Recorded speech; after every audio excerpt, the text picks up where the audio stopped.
बिहार में 2 सीटों के लिए होने वाले विधान परिषद चुनाव के लिए भारतीय जनता पार्टी ने अपनी एक उम्मीदवार के नाम का ऐलान कर दिया है।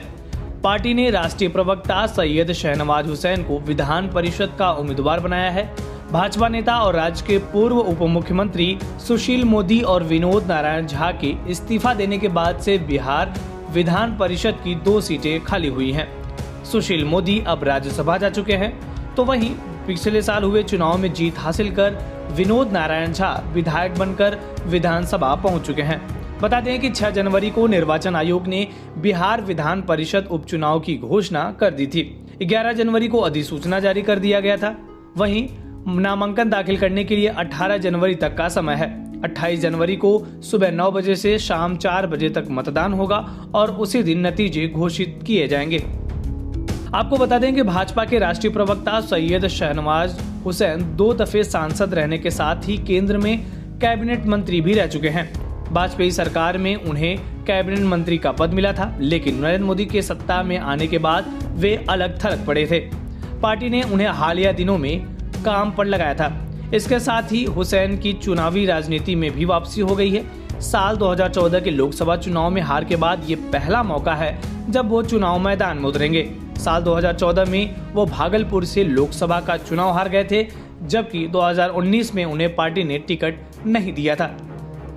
जम्मू कश्मीर में हुए डीडीसीए चुनाव में शाहनवाज हुसैन को चुनाव अभियान का सह प्रभारी बनाया गया था।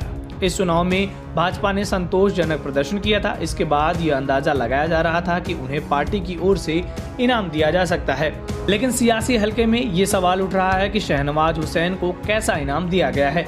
पार्टी ने उनका डिमोशन कर दिल्ली से पटना भेज दिया। 2 बार सांसद और केंद्रीय मंत्री रह चुके अपने राष्ट्रीय प्रवक्ता को पार्टी ने बिहार में विधान परिषद बना दिया है। दिलचस्प बात यह है कि विधान परिषद के ऐसे में उपचुनाव में उन्हें प्रत्याशी बनाया गया है, जिसका कार्यकाल बेहद कम है। इनमें से एक का कार्यकाल 1.5 साल तो दूसरे का 3.5 साल है। हालांकि पार्टी ने स्पष्ट नहीं किया है कि शाहनवाज को 1.5 साल वाली सीट मिल रही है या 3.5 साल वाली।